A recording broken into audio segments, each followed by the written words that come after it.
Hello, Alex, and thank you for the opportunity to make this presentation to you today. Today's agenda is the impact of pollution on the environment, justification for going green, the actual proposal that I'm presenting, the requirements for Surfrider Ocean Friendly certification. I'll get into what that involves, the recommended initiatives, the benefits, risk, cost analysis review, and then the final recommendation. I want to start out with this traumatizing image of a sea turtle with a plastic straw stuck in his nose. Uh, this is just one of the reasons that we need to go environmentally conscious. 500 million plastic straws are used every day in the US. A million plastic beverage bottles are sold globally. 73% of all trash is plastic. 40% of the plastic is used just once, and plastic production has nearly tripled since 1993. Those are just some of the dramatic statistics that we're dealing with as far as pollution. Now, this is a chart that shows why we should go green. The first top three categories there we can do in phase two, but I would like to direct your attention to category 4 that shows a product known for being environmentally friendly can yield 13% increase. And category 5 shows that the product's packaging, in other words, carryout materials, is environmentally friendly. There's a yield of 12% increase. These are just a few examples of the potential of this proposal. Now, the proposal itself, here it is. The restaurant will be required to comply with the plastic ban of straws by 2020. That's a given. There's no way around that. But here's the catch. For a minimal investment, Hamburger Mary's can lean forward and capitalize on this environmentally friendly movement that is taking place right now. Now, one of the key factors of that is this ocean friendly certification. So what is the ocean friendly certification? It's an environmentally friendly certification that is currently carried by 58 restaurants in Florida and hundreds across the nation. Surfrider.com was started by Glenn Henning, Lance Carson, and Tom Pratt, who are California surfers that were disappointed with all the plastic trash on their beach. So they started a movement to clean up the ocean. These are their core values, their requirements. To get an ocean-friendly certification is no styrofoam. That's easy. We can do that. Proper recycling practices we're already doing. Only reusable tableware, that can be shifted over to what we're using right now. No plastic bags. Straws are only provided only upon request. Well, we have to comply with that with the straw ban anyway. So we can do this with very little effort.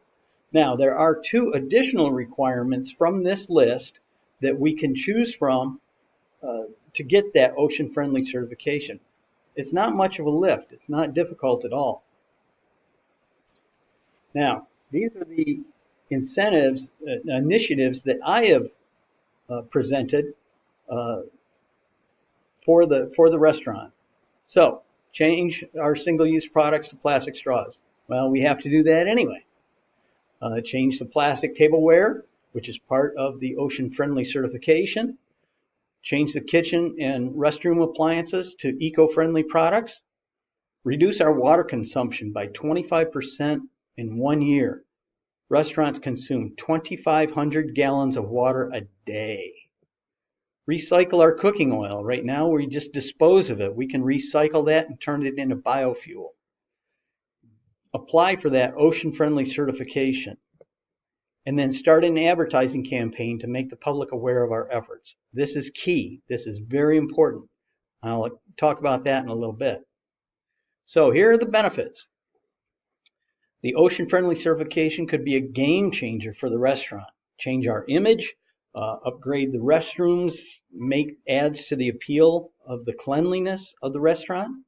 The physical structure of the restaurant, as well as the aggressive marketing campaign, can improve the image of the restaurant and increase our customer traffic by 12%. We have the immediate tax deductions that can be utilized through the Tax Incentive Assistance Project. It's designed to help environmentally friendly businesses, not just restaurants, but businesses get those tax incentives. And it improves the morale of the employees, contributing to the greater good of the planet. So the risks. The one risk that we found is it's going to increase the to-go packaging and things like that. It's going to increase it by 3%. I think that's doable because research shows that the millennials are willing to pay for additional products if they're eco-friendly. And then the second risk would be to go into this thing half-heartedly. You can't go in and say that you're environmentally friendly when you're not. That's called greenwashing. Customers know when you are and aren't. And if we go into this thing, we got to jump into it, just not step into it. So, cost analysis, here we go. Convert to the tableware, like I was talking about, is going to cost $800 to convert from what we have now to the environmentally friendly products. The restroom low flow conversions through plumbing and things like that, $1,245. The advertising campaign is your biggest expense. Like I said, we need to jump into this, not step into it. So we need to promote it aggressively. Apply for our ocean friendly certification, and our total investment is less than $5,000. Total. It's doable. It's definitely something that we need to look at. So let's review. 66% of the millennials are willing to pay more for environmentally friendly goods. As you can see by the numbers there, in 2013 it was 50%, 14 it was 55, and now it is 66%. The numbers just keep going up because people are aware of the environment and the pollution that is involved. The sales of the consumer goods demonstrated a commitment to grow more than 4% globally. Now, like I said, the millennials are willing to pay a little bit extra for those environmentally products. And then the commitment to the environment has the power to sway product purchase. 45% of consumers surveyed, 45% decided they would choose this restaurant over that restaurant because of their environmental policy. So, with that, here is my recommendation. Hamburger Mary's must comply with all federal, state, and local laws. That's a given. All right. Research indicates that the customer base of 18 to 34 years old, millennials, is willing to pay a little extra for environmentally conscious products. Becoming an environmentally friendly business continues to be socially acceptable, as I indicated with the millennials. The return on investment is projected to reap benefits within 1 year. 1 year, you'll have that money back. And as recommended, management take the initiative to become an eco-friendly restaurant while at the same time improving the image of the brand as a community-friendly restaurant and help save the planet.